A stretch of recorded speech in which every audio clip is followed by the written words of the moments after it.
वाहिगुरु साहिब जीओ। सलोक तजहो सियानप सुरजन हो, सिमरो हर हर राय। एक आस हर मन रखो, नानक दुख भरम भव जाए। तजहो सियाणप सुरजन हो, सिमरहो हर हर राय। एक आस हर मन रखो, नानक दुख भरम भव जाए। अष्टपदी।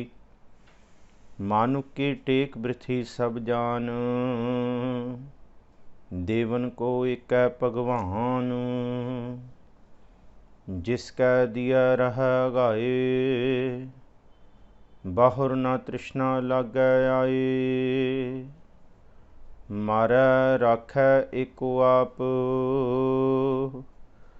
मानुख कै किछ नाहीं हाथ। तिसका हुक्म बूझ सुख होए, तिसका नाम रख कंठ परोए। सिमर सिमर सिमर प्रभ सोए, नानक बिघन न लागै कोय। सिमर सिमर सिमर प्रभ सोए, नानक बिघन न लागै कोय। वाहिगुरु जी का खालसा, वाहिगुरु जी की फतेह। हाजरा हजूर जहरा जहूर सर्ब कला भरपूर, चवर छत्र तखत दे मालक, रूहानियत दे भंडार बरदो आलम शाह। कमाले करामात कायम करीम रज़ा बख्श राज़िक रहाकुन रहीम। अमा बख्श बख्शिंदे ओ दस्तगीर खता बख्श रोज़ी देहो दिल पजीर।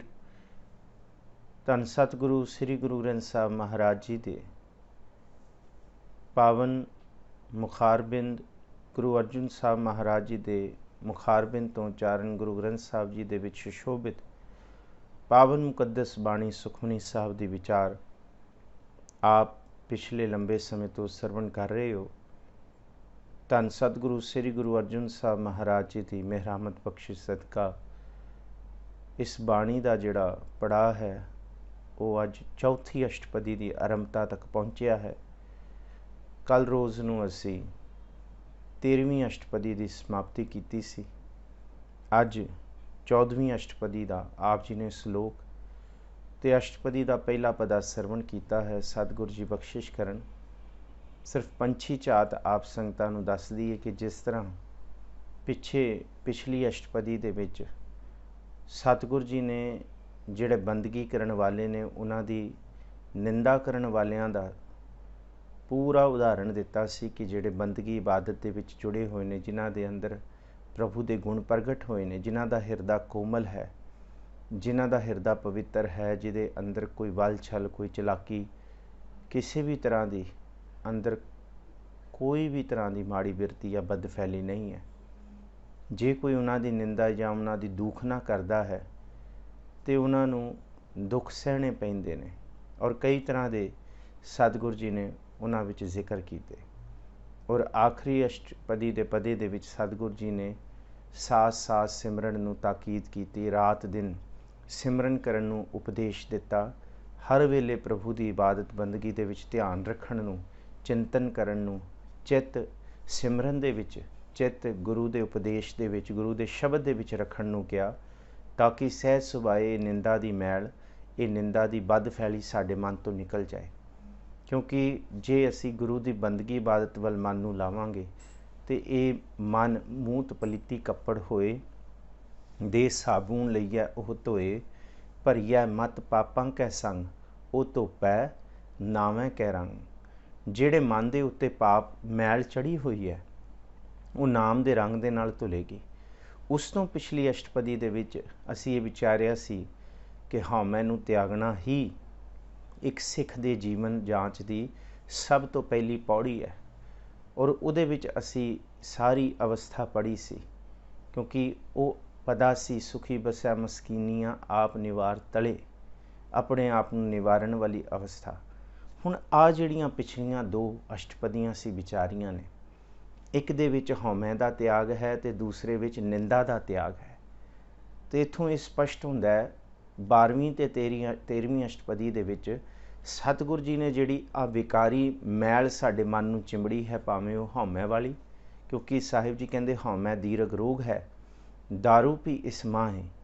ਇਹ ਹਉਮੈ ਸਭ ਤੋਂ ਦੀਰਘ ਕਹਿੰਦੇ ਲੰਬਾ ਚੱਲਣ ਵਾਲਾ, ਦੁਨੀਆ ਦੇ ਸਾਰੇ ਰੋਗਾਂ ਦਾ ਖਾਤਮਾ ਹੋ ਜਾਂਦਾ ਹੈ, ਪਰ ਹਉਮੈ ਰੋਗ ਐਸਾ ਹੈ, ਹਉਮੈ ਰੋਗ ਮਾਨੁਖ ਕੋ ਦਿਆ, ਮਨੁੱਖ ਨੂੰ ਹਉਮੈ ਦਾ ਰੋਗ ਦਿੱਤਾ ਹੈ, ਔਰ ਇਸ ਰੋਗ ਦੇ ਕਰਕੇ ਕੋਈ ਵੀ ਮਨੁੱਖ ਬਚਿਆ ਨਹੀਂ ਹੈ। ਸੂਖਸ਼ਮਤਾਈ ਹੈ ਇਸ ਹਉਮੈ ਦੀ, ਜਿਹੜੀ ਅਸੀਂ 12ਵੀਂ ਅਸ਼ਟਪਦੀ ਦੇ ਹਰ ਇੱਕ ਪਦੇ ਦੇ ਵਿੱਚ ਪੜ੍ਹੀ ਕਿ ਕਿੰਨੀ ਕੁ ਬਰੀਕ ਤੋਂ ਬਰੀਕ ਹਉਮੈ ਹੈ, ਕਿ ਬੰਦਾ ਆਪਣੇ ਮਹਿਲ ਮਾੜੀਆਂ ਵੱਲ, ਬੰਦਾ ਆਪਣੇ ਜੋਬਨ ਵੱਲ, ਬੰਦਾ ਆਪਣੇ ਸੋਇਨਾ ਰੂਪਾ ਵੱਲ, ਬੰਦਾ ਆਪਣੇ ਬਲ ਵੱਲ, ਆਪਣੇ ਪਰਿਵਾਰ ਵੱਲ, ਆਪਣੇ ਕਾਰੋਬਾਰ ਵੱਲ ਵੇਖ ਕੇ ਅਹੰਕਾਰ ਹਉਮੈ ਕਰਦਾ ਹੈ। ਪਰ ਉਹ ਭੁੱਲ ਜਾਂਦਾ ਕਿ ਜੇ ਮੈਂ ਉੱਚੀਆਂ ਮਹਿਲ ਮਾੜੀਆਂ ਦੇਖ ਰਿਹਾ ਤੇ ਮੈਂ ਇਹ ਵੀ ਚੇਤਾ ਰੱਖਾਂ ਕਿ ਮੈਨੂੰ ਕਬਰ ਦੇ ਵਿੱਚ ਵੀ ਜਾਣਾ ਹੈ, ਇੱਕ ਡੂੰਘੀ ਕਬਰ ਵੀ ਖੋਦੀ ਜਾਣੀ ਮੇਰੇ ਲਈ, ਭਾਵ ਕਿ ਇਹ ਸਰੀਰ ਮਿੱਟੀ ਵੀ ਹੋਣਾ ਹੈ। ਪਰ ਉਸ ਹਉਮੈ ਦੇ ਵਿੱਚ ਬੰਦੇ ਨੂੰ ਉਹਦਾ ਬਿਲਕੁਲ ਅਹਿਸਾਸ ਨਹੀਂ ਰਹਿੰਦਾ। ਤੇ ਬਾਬਾ ਸ਼ੇਖ ਫਰੀਦ ਇਹੀ ਸਮਝਾਉਂਦੇ ਹੈ, ਬੋਲੇ ਸ਼ੇਖ ਫਰੀਦ ਪਿਆਰੇ ਅੱਲਾਹ ਲੱਗੇ, ਇਹ ਤਨ ਹੋਸੀ ਖਾਕ ਨਿਮਾਣੀ ਗੌਰ ਕਰੇ, ਕਿ ਇਹ ਤਨ ਖਾਕ ਹੀ ਹੈ ਜਿੱਥੇ ਅਸੀਂ ਆਪਣੇ ਬਹੁਤ ਉੱਚੀਆਂ ਮਹਿਲ ਮਾੜੀਆਂ ਦੀਆਂ ਟੀਸੀਆਂ ਨੂੰ ਵੇਖ ਕੇ ਆਪਣੇ ਮਨ ਦੇ ਅੰਦਰ ਸੂਖਸ਼ਮ ਅਹੰਕਾਰ ਕਰਦੇ ਹਾਂ, ਹਉਮੈ ਕਰਦੇ ਹਾਂ। ਪਰ ਬਾਬਾ ਸ਼ੇਖ ਫਰੀਦ ਕਹਿੰਦੇ ਹੈ, ਜਿੱਥੇ ਤੂੰ ਉੱਚੀ ਮਹਿਲ ਮਾੜੀਆਂ ਦੀਆਂ ਟੀਸੀਆਂ ਵੇਖ ਰਿਹਾ, ਆਪਣੇ ਘਰ ਵੱਲ ਵੇਖ ਕੇ ਅਹੰਕਾਰ ਕਰ ਰਿਹਾ, ਉਸੀ ਵਕਤ ਆਪਣੇ ਆਪ ਨੂੰ ਇਸ ਮਿੱਟੀ ਦੀ ਕਬਰ ਦੇ ਅੰਦਰ ਪਾਇਆ ਵੀ ਮਹਿਸੂਸ ਕਰ, ਕਿਉਂਕਿ ਅੰਤਮ ਘਰ ਜਿਹੜਾ ਹੈ ਨਾ, ਇਹ ਤਨ ਹੋਸੀ ਖਾਕ ਨਿਮਾਣੀ ਗੌਰ ਕਰੇ। ਨਿਮਾਣੀ ਦਾ ਮਤਲਬ ਨੀਵੀਂ ਡੂੰਘੀ ਖੋਦੀ ਹੋਈ, ਗੌਰ ਕਹਿੰਦੇ ਕਬਰ, ਕਹਿੰਦੇ ਉਸ ਘਰ ਦਾ ਵੀ ਚੇਤਾ ਰੱਖ ਜਿਹੜਾ ਘਰ ਅਸਲ ਦੇ ਵਿੱਚ ਹਰ ਇੱਕ ਦੇ ਅੰਤਿਮ ਸੱਚ ਦਾ ਪੜਾਅ ਹੈ।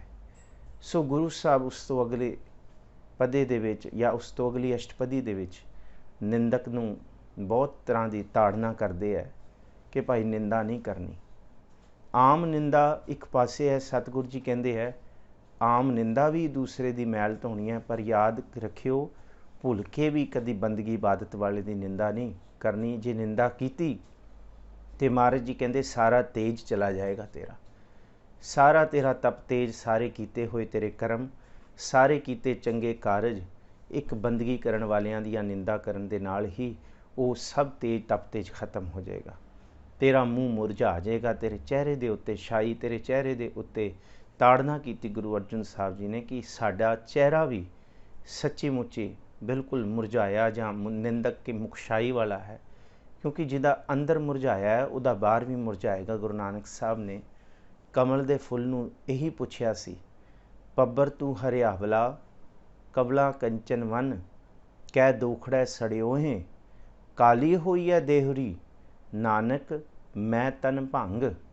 ਗੁਰੂ ਨਾਨਕ ਸਾਹਿਬ ਕਹਿੰਦੇ ਕਮਲ ਦੇ ਫੁੱਲ, ਕੁਝ ਦਿਨ ਪਹਿਲਾਂ ਅਸੀਂ ਇੱਥੋਂ ਲੰਘੇ ਸੀ ਤੇ ਤੂੰ ਤੇ ਬੜਾ ਸੋਹਣਾ ਖਿੜਿਆ ਹੋਇਆ ਸੀ, ਹਰਿਆਵਲ ਸੀ, ਤੇ ਤੇਰੇ ਆਲੇ ਦੁਆਲੇ ਬੜੇ ਸੋਹਣੇ ਪੰਛੀ ਬੈਠਦੇ ਸਨ, ਭੌਰੇ ਵੀ ਆਉਂਦੇ ਸਨ, ਖੁਸ਼ਬੂ ਸੀ, ਸਾਰਾ ਕੁਝ ਚੌਗਿਰਦਾ ਤੂੰ ਹਰਿਆਵਲ ਕੀਤਾ ਹੋਇਆ ਸੀ। ਕਮਲ ਦੇ ਫੁੱਲ ਦੇ ਕਰਕੇ ਚੌਗਿਰਦਾ ਹਰਿਆਵਲ ਸੀ। ਪਰ ਗੁਰੂ ਨਾਨਕ ਸਾਹਿਬ ਕਹਿੰਦੇ ਕੁਝ ਦਿਨਾਂ ਬਾਅਦ ਅਸੀਂ ਹੁਣ ਵਾਪਸ ਆਏ ਹਾਂ ਤੇ ਤੂੰ ਸੜਿਆ ਕਿਉਂ ਪਿਆ? ਤੇਰੀ ਉਹ ਲਾਲੀ ਕਿੱਥੇ ਹੈ? ਤੇਰੇ ਉੱਤੇ ਜਿਹੜੀ ਉਹ ਡਲਕਾ ਮਾਰਦੀ ਲਾਲੀ ਸੀ, ਜਵਾਨੀ ਸੀ, ਤੇਰਾ ਜੋਬਨ ਸੀ, ਤੇਰੀ ਖੂਬਸੂਰਤੀ ਸੀ, ਤੇਰੇ ਉੱਤੇ ਭੌਰੇ ਆਉਂਦੇ ਸੀ, ਆਲੇ ਦੁਆਲੇ ਪੰਛੀ ਸਨ, ਖੁਸ਼ਬੂ ਸੀ, ਹੁਣ ਉਹ ਮਲੀਨ ਕਿਉਂ ਹੋ ਗਈ ਹੈ?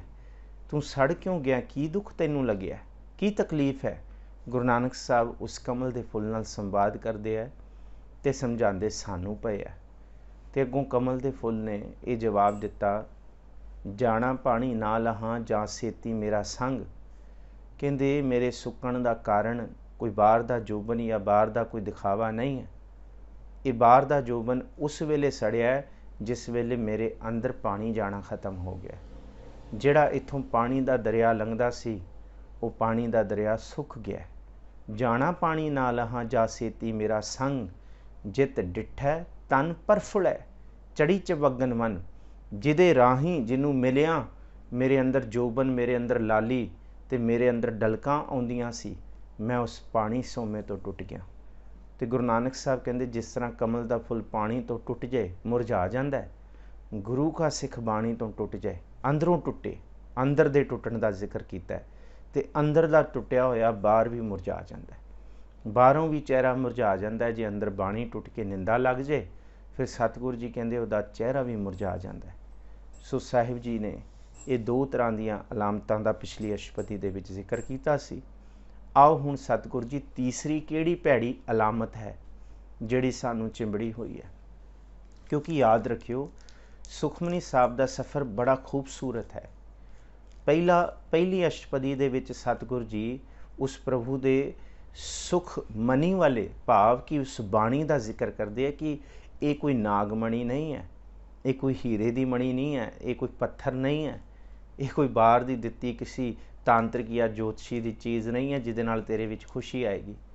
ਇਹ ਹੈ ਅੰਮ੍ਰਿਤ ਪ੍ਰਭ ਨਾਮ, ਇਹ ਖੁਸ਼ੀ ਦੇਣ ਵਾਲਾ ਹੈ। ਤੇ ਕੀ ਦੇਗਾ ਭਗਤ ਜਨਾ ਕਹਿ ਮਨ ਵਿਸ਼ਰਾਮ। ਤੇ ਉੱਥੇ ਫਿਰ ਸਤਿਗੁਰੂ ਜੀ ਨੇ ਸਾਰੀ ਅਸ਼ਟਪਦੀ ਦੇ ਵਿੱਚ ਜ਼ਿਕਰ ਕੀਤਾ ਕਿ ਪ੍ਰਭ ਕੈ ਸਿਮਰਨ ਕੀ ਹੁੰਦਾ, ਕਿ ਪ੍ਰਭ ਕੈ ਸਿਮਰਨ ਦੇ ਨਾਲ ਦੁੱਖ ਵੀ ਟਲਣਗੇ, ਪ੍ਰਭੂ ਦੇ ਸਿਮਰਨ ਨਾਲ ਜੰਮਾਂ ਦਾ ਫਾਹਾ ਵੀ ਵੜਿਆ ਜਾਏਗਾ, ਕਿ ਪਰ ਸੇ ਸਿਮਰੈ ਜਿਨ ਆਪ ਸਿਮਰਾਏ। ਪਰ ਇੱਥੇ ਹਾਂ ਮੈਂ ਨਹੀਂ।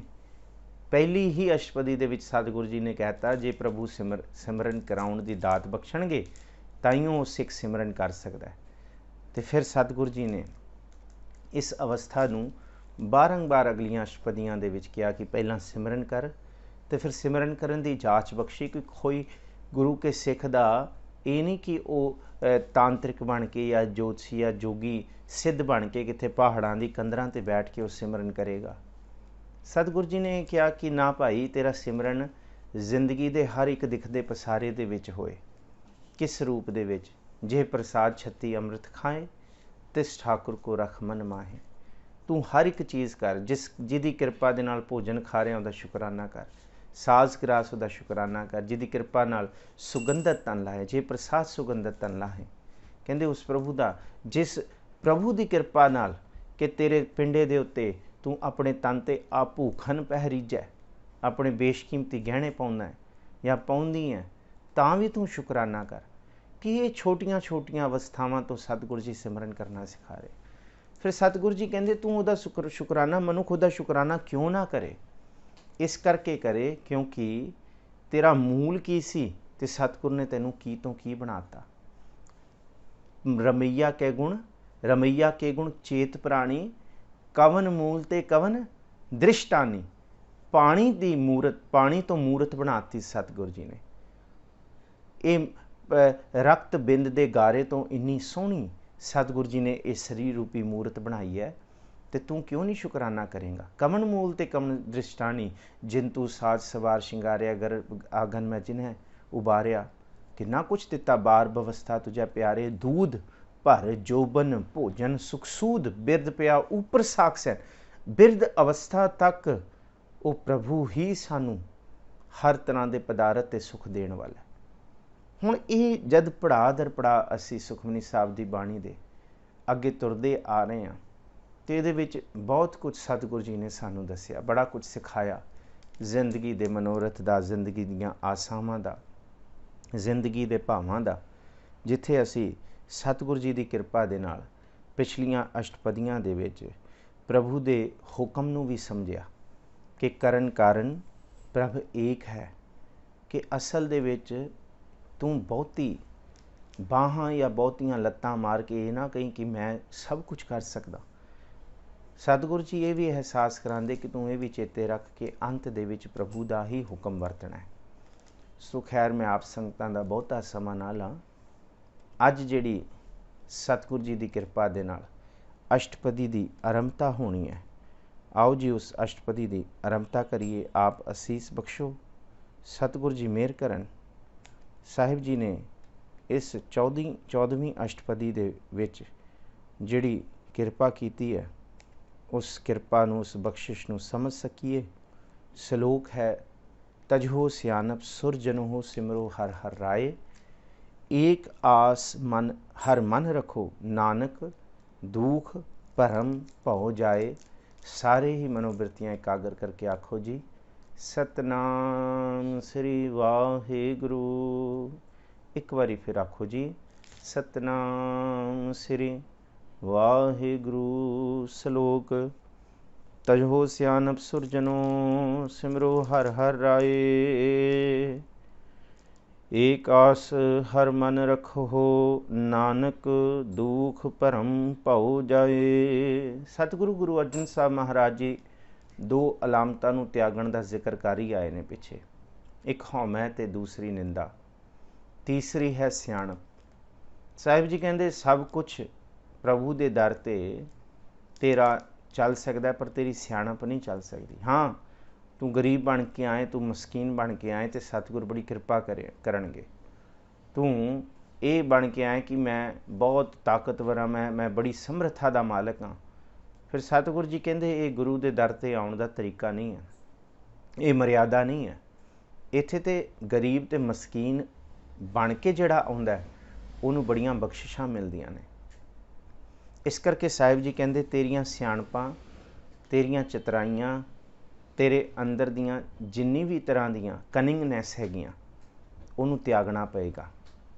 ते गुरु तेग बहादुर साहब महाराज जी का गुरु ग्रंथ साहब जी की बाणी दे विच पहला जिहड़ा शब्द है, पहला शब्द गुरु ग्रंथ साहब जी की बाणी च गुरु तेग बहादुर साहब जी का वो यही है। गुरु तेग बहादुर साहब कहते साधो मन का मान त्यागो, कि साध जनों जे बंदगी करन तुरन लगे हो, जे प्रभु के मार्ग ते तुरना है, पहली शर्त यह है कि अपने मन का मान, अपनी सियाणप ते दुरजन की संगत नूं त्यागना पेगा। ते क्योंकि जिथे सियाणप है उत्थे कामनावां ने, ते जिथे कामनावां ने उत्थे जे कामनावां की पूर्ति ना हुई तो उत्थे क्रोध पैदा होना ही होना है। साधो मन का मान त्यागो, काम क्रोध संगत दुर्जन की, ताते अहनिस।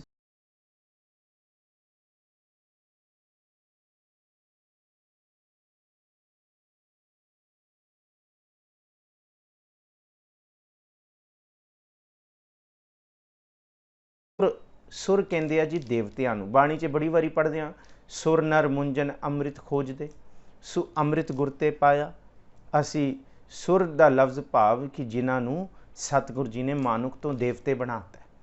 तो वो देवता कौन बनया? जिदे अंदरों हौमै खत्म हो गई तो जिदे अंदरों निंदा खत्म हो गई। उही देवता बनया जिदे अंदरों पूर्ण रूप दे विच नह निंदिया नह उस्तत जाकै, लोभ मोह अवमाना, हरग सोगते रह न्यारो नाहे, मान अपमाना, आसा मनसा सगल त्यागै, जगते रह निराशा। आसा भी त्याग दिती, क्योंकि जीवन दे विच दुख सानू उस वेले अपड़दे ने जद असी बहुत आस लाई बैठे हाँ। किसी तो आस, बाहरों आस, मनुखों तो आस, फलाने तो आस। सतगुरु जी कहते उस दिन दुख बहुत लगेगा जिस दिन साड़ी लाई हुई आस पूरी नहीं होएगी।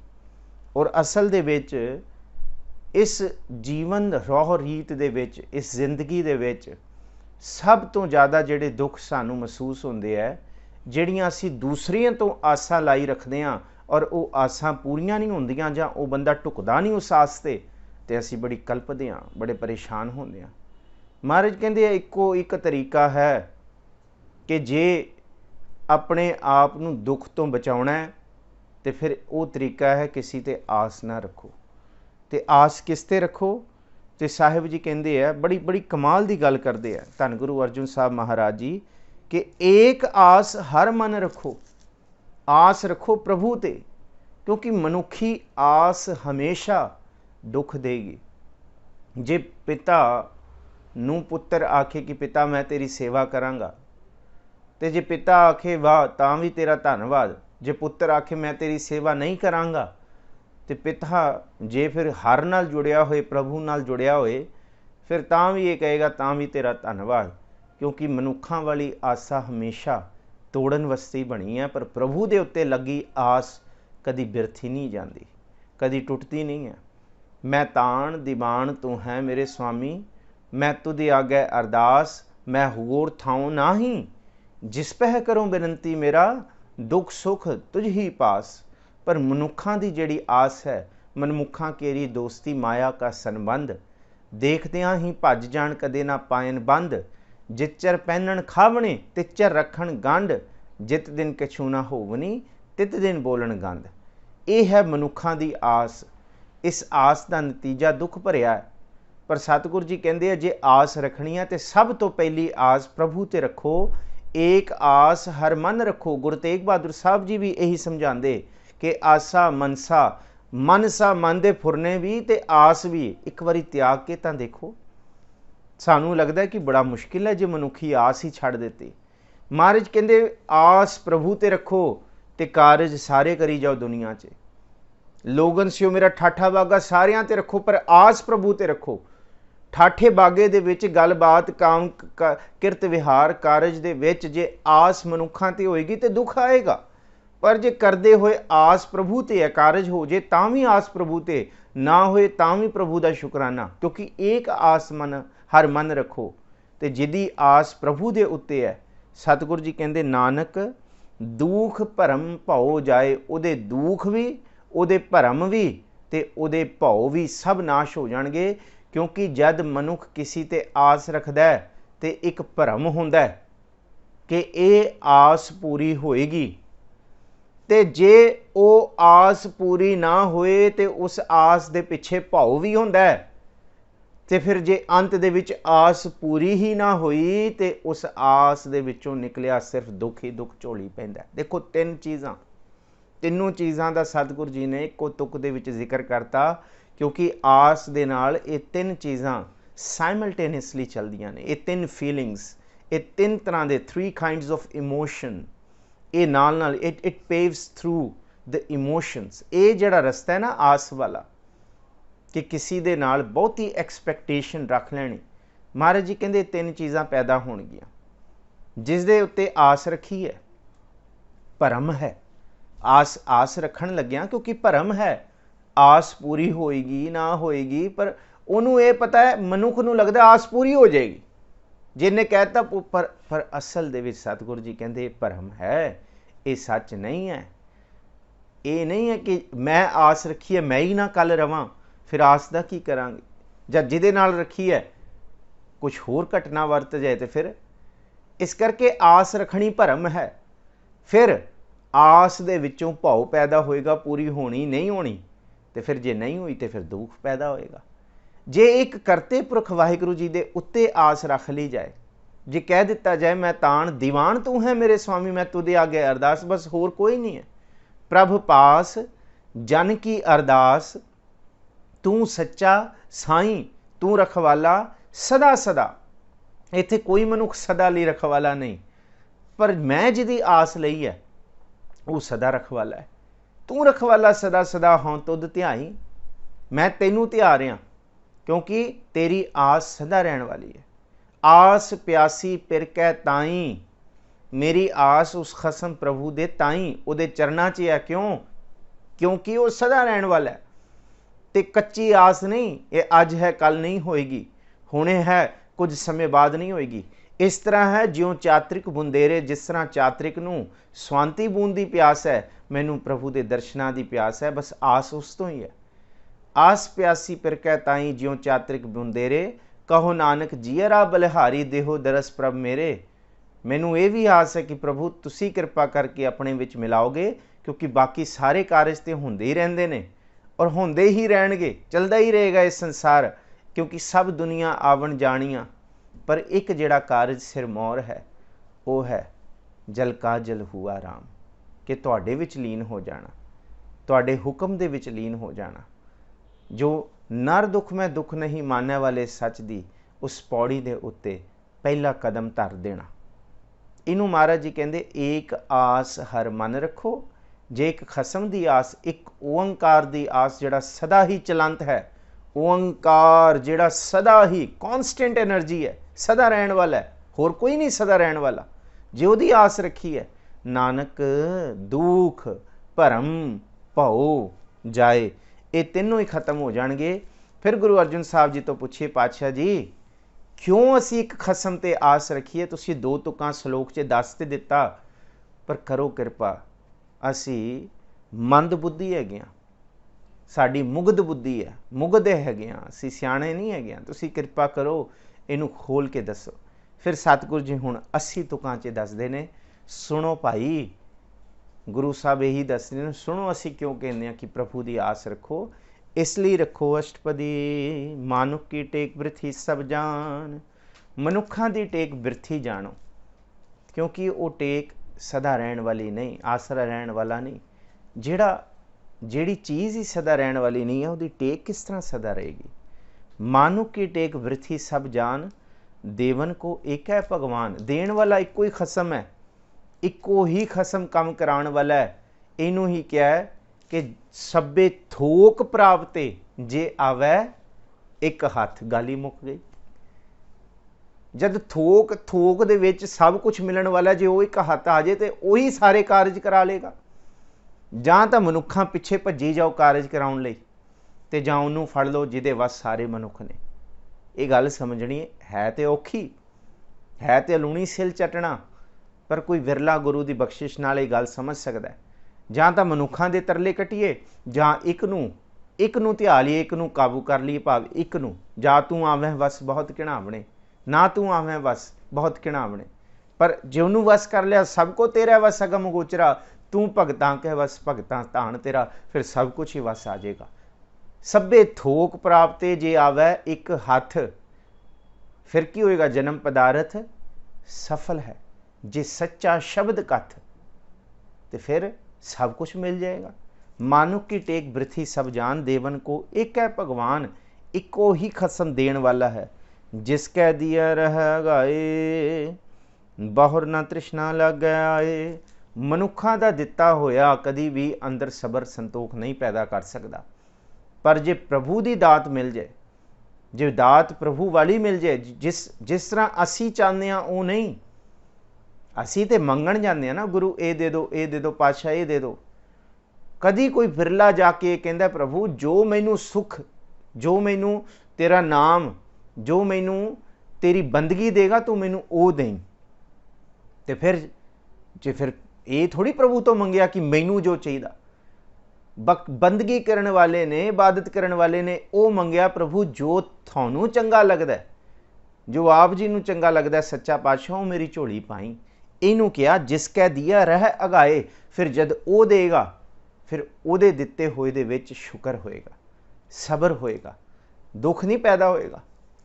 ਕਿ ਜਿਹੜੇ ਅਸੀਂ ਸੁੱਖ ਸਮਝ ਕੇ ਮੰਗ ਰਹੇ ਹਾਂ ਉਹਨਾਂ ਵਿੱਚੋਂ ਦੁੱਖ ਹੀ ਪੈਦਾ ਹੋਣਾ।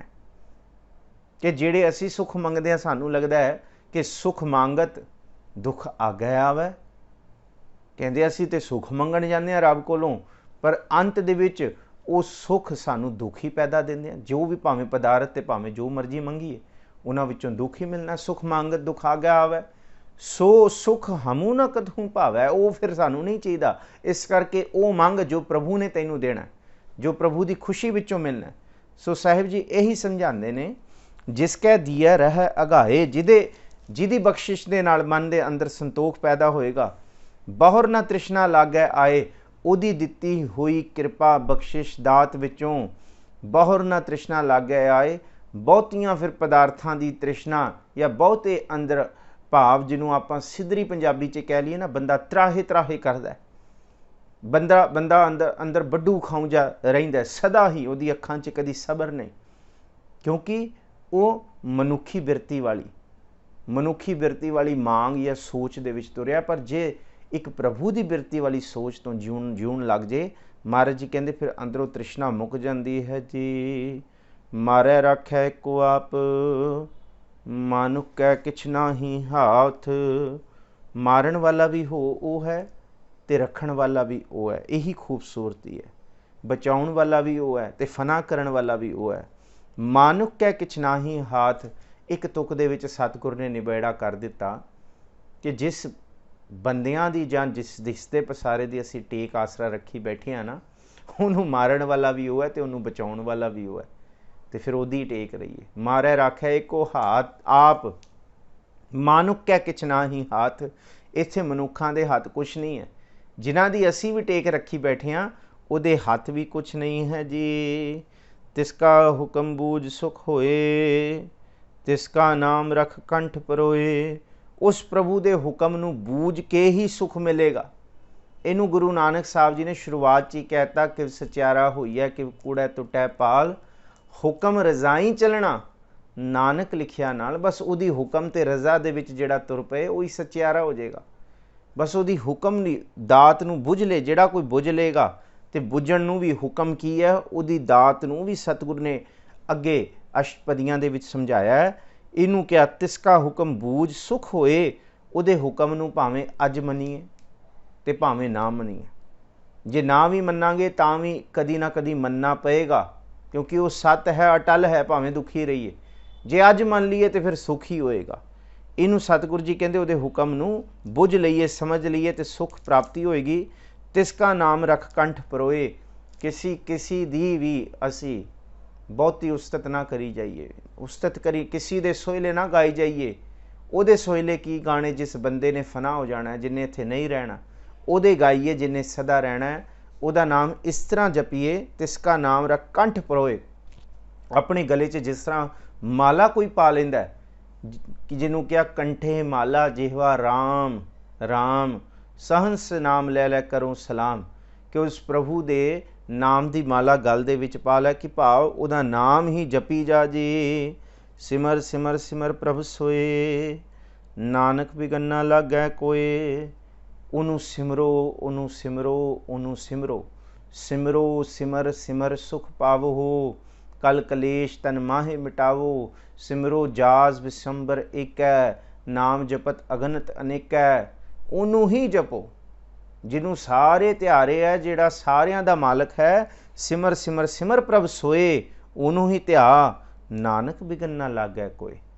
उस प्रभु नूं ध्याउंदे ध्याउंदे तू उस अवस्था तक पहुँच जाएगा।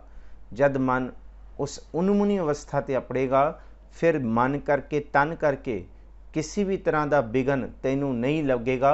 बिघन विनाशन सब दुख नासन, सतगुर नाम दृढ़ाया। खोए पाप भये सब पावन, सुख नानक चरणी आया। अगे सतगुरु जी कृपा कर दे। उस्तत मन मह कर निरंकार, कर मन मेरे सत व्यवहार।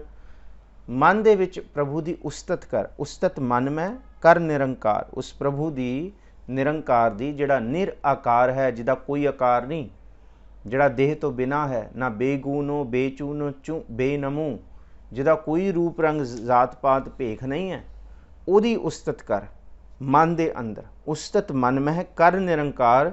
ते उस्तत करन दे नाल नाल ये नहीं कि तू सारी तरह दीयां ठगियां करी जाए, तू सब तरह के झूठ फरेब करी जाए ना। कर मन मेरे सत व्यवहार, खुशी तैनू तां मिलेगी एक तू उस्तत कर रहा तो सत व्यवहार भी तू अपनी जिंदगी दे विच सच्चा व्यवहार भी बनाया। जिस तरह गुरु ने दस्या, निर्मल रसना अमृत पियो, सदा सुहेला कर लेह जियो। निर्मल रसना अमृत पियो, प्रभु की बाणी का अमृत इस रसना तो पी, इस रसना तो नाम जप, तेरी रसना निर्मल होएगी। महाराज जी कहते तो उहदा तू बाणी का अमृत पिएगा, प्रभु का अमृत इस रसना तो पिएगा। नाम नू जपना ही इनू अमृत पियो आख्या। सदा सुहेला कर लेह जियो। तो फिर जब तू प्रभु का नाम सिमरन जुबान तो जपेगा, सदा ही तेनू सुख, सुहेला तो भाव खुशी, सदा ही आत्मक आनंद तैनू मिलता रहेगा। कर लेह जियो, तू अपने हिरदे दे अंदर प्रभु का सुख वसाएगा। नैनो पेख ठाकुर का रंग, साध संग बिनसै सब संग। अखां नाल तू प्रभु दे रंग तमाशे वेख, किन्ने चोज, किन्नी क ताकत, किन्नी क कला है कादर दी, जिन्हें कुदरत बनाई है। तो मनुख जिहदी असीं टेक रखी बैठे हाँ, उस प्रभु की बनाई हुई सिरजना दे विच वो एक तिनके जिन्ना ही है। तो फिर उन्होंने क्यों ना उहदे रंग वो वेख कि वो सब तो ताकतवर है। नैनो पेख ठाकुर का रंग।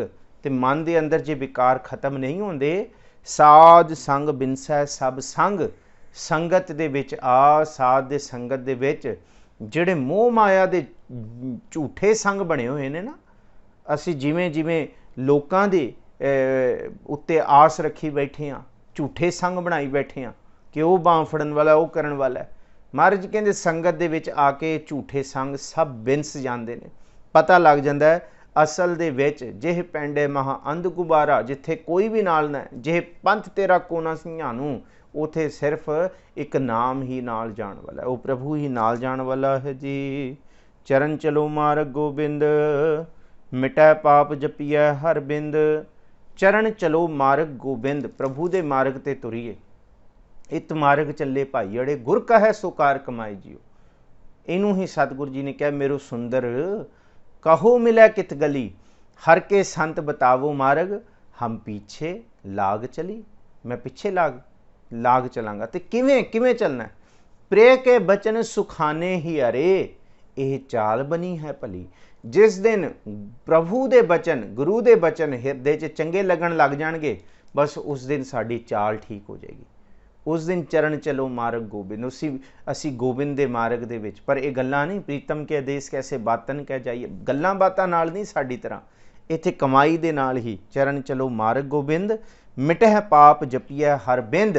ਬਿੰਦ ਕਹਿੰਦੇ ਇੱਕ ਖਿੰਨ, ਇੱਕ ਅੱਖ ਦਾ ਝਪਕਾਉਣ ਜਿੰਨੇ ਚਿੱਤ ਨਾਲ, ਹਿਰਦੇ ਨਾਲ, ਅੰਤਰ ਆਤਮੇ ਨਾਲ ਪ੍ਰਭੂ ਨੂੰ ਧਿਆ ਲਿਆ, ਉਹਦੇ ਸਾਰੇ ਪਾਪ ਮਿਟ ਜਾਂਦੇ ਨੇ ਜੀ। ਕਰ ਹਰ ਕਰਮ ਸਰਵਨ ਹਰ ਕਥਾ, ਹਰ ਦਰਗਹ ਨਾਨਕ ਉਜਲ ਮਥਾ। ਕਰ ਕਹਿੰਦੇ ਹੱਥਾਂ ਨਾਲ ਤੂੰ ਕਰਮ ਕਰ, ਸੇਵਾ ਕਰ, ਬੰਦਗੀ ਕਰ, ਇਬਾਦਤ ਕਰ, ਚੰਗੇ ਕੰਮ ਕਰ। ਭਾਵ ਕਿ ਵਿਹਲੜ ਨਹੀਂ ਹੋਣਾ, ਇੱਥੇ ਮੰਗਤਾ ਨਹੀਂ ਹੋਣਾ। ਸਤਿਗੁਰੂ ਜੀ ਕਹਿੰਦੇ ਆ ਤੂੰ ਕਰਮ ਕਰ ਹਰ ਕਰਮ, ਤੇ ਦੂਸਰਾ ਕੰਮ ਇਹ ਕਰ ਸਰਵਨ ਹਰ ਕਥਾ, ਤੇ ਕੰਨਾਂ ਤੋਂ ਪ੍ਰਭੂ ਦੀ ਇਬਾਦਤ ਲਗਾਤਾਰ ਸੁਣੀ ਜਾ। ਜੇ ਕੰਨਾਂ 'ਚ ਮਾੜਾ ਪਏਗਾ ਤੇ ਫਿਰ ਤੂੰ ਹੱਥਾਂ ਨਾਲ ਮਾੜਾ ਕਰੇਗਾ। ਜੇ ਕੰਨਾਂ 'ਚ ਪ੍ਰਭੂ ਦੀ ਕਥਾ, ਪ੍ਰਭੂ ਦੀ ਸਿਫਤ ਸਲਾਹ ਬਾਣੀ ਪਏਗੀ, ਉਪਦੇਸ਼ ਪਏਗਾ, ਫਿਰ ਤੇਰੇ ਹੱਥਾਂ ਤੋਂ ਵੀ, ਪੈਰਾਂ ਤੋਂ ਵੀ, ਸਰੀਰ ਤੋਂ ਵੀ ਮਾੜਾ ਕਾਰਜ ਨਹੀਂ ਹੋਏਗਾ। ਜੇ ਤੂੰ ਇਹ ਚੰਗੇ ਕਾਰਜ ਕਰੇਗਾ ਤੇ ਮਹਾਰਾਜ ਜੀ ਕਹਿੰਦੇ ਆ ਫਿਰ ਉਸ ਅਵਸਥਾ ਦੇ ਵਿੱਚ ਤੇਰਾ ਦਰਗਾਹ ਦੇ ਵਿੱਚ ਮੁਖ ਉਜਲ ਹੋਏਗਾ। ਸਤਿਗੁਰੂ ਜੀ ਕਹਿੰਦੇ ਆ ਕਿ ਇੱਥੇ ਵੀ ਉਜਲ ਹੋਏਗਾ ਤੇ ਸਤਿਗੁਰੂ ਜੀ ਦੀ ਦਰਗਾਹ 'ਚ ਵੀ, ਹਰ ਦਰਗਹ ਨਾਨਕ ਉਜਲ ਮਥਾ। ਸਤਿਗੁਰੂ ਜੀ ਦੇ ਉਸ ਦਰਗਾਹ ਦੇ ਵਿੱਚ, ਸੱਚਖੰਡ ਦੇ ਵਿੱਚ, ਭਾਵ ਇੱਥੇ ਵੀ ਉੱਥੇ ਵੀ, ਹਰ ਥਾਂ ਤੇ ਤੈਨੂੰ ਸ਼ੋਭਾ ਪ੍ਰਾਪਤ ਹੋਏਗੀ। ਸਤਿਗੁਰ ਭਲੀ ਕਰਨ। ਸਮਾਂ ਸਮਾਪਤ ਹੈ। 14ਵੀਂ ਅਸ਼ਟਪਦੀ ਦੇ 2 ਪਦਿਆਂ ਦੀ ਵਿਚਾਰ, ਸ਼ਲੋਕ ਦੀ ਵਿਚਾਰ ਕੀਤੀ ਹੈ। ਵਿਚਾਰ ਕਰਦਿਆਂ ਬੇਅੰਤ ਪ੍ਰਕਾਰ ਦੀਆਂ ਭੁੱਲਾਂ ਗਲਤੀਆਂ ਆਪ ਬਖਸ਼ ਦੇਣਾ ਜੀ। ਸਤਿਗੁਰ ਜੀ ਸਾਰਿਆਂ ਤੇ ਮਿਹਰ ਕਰਨ। ਸਭੇ ਜੀ ਸੰਭਾਲ, ਆਪਣੀ ਮਿਹਰ ਕਰ, ਅੰਨ ਪਾਣੀ ਮੁਝ ਉਪਾਏ, ਦੁੱਖ ਦਾਲਦ ਭੰਨ ਧਰ, ਅਰਦਾਸ ਸੁਣੀ ਦਾਤਾਰ ਹੋਈ ਸ੍ਰਿਸ਼ਟ ਠਰ, ਲੇਵੋ ਕੰਠ ਲਗਾਏ ਅਪਦਾ ਸਭ ਹਰ, ਨਾਨਕ ਨਾਮ ਧਿਆਏ ਪ੍ਰਭ ਕਾ ਸਫਲ ਕਰ। ਸਰਬਤ ਦੀ ਭਲੇ ਦੀ ਅਰਦਾਸ ਹੈ। ਸਤਿਗੁਰ ਸਾਰਿਆਂ ਤੇ ਮਿਹਰ ਭਰਿਆ ਹੱਥ ਰੱਖਣ, ਸਾਰੇ ਰੋਗ, ਸਾਰੇ ਦੁੱਖ ਦੂਰ ਕਰਨ, ਚੜ੍ਹਦੀ ਕਲਾ ਬਖਸ਼ਣ। ਆਪ ਸਾਰੇ ਹੀ ਆਪਣਾ ਧਿਆਨ ਰੱਖੋ। ਸਤਿਗੁਰ ਜੀ ਚੜ੍ਹਦੀ ਕਲਾ ਬਖਸ਼ਣ। ਭੁੱਲਾਂ ਚੁੱਕਾਂ ਦੀ ਖਿਮਾ ਫਤਿਹ ਬੁਲਾਓ। ਵਾਹਿਗੁਰੂ ਜੀ ਕਾ ਖਾਲਸਾ, ਵਾਹਿਗੁਰੂ ਜੀ ਕੀ ਫਤਿਹ।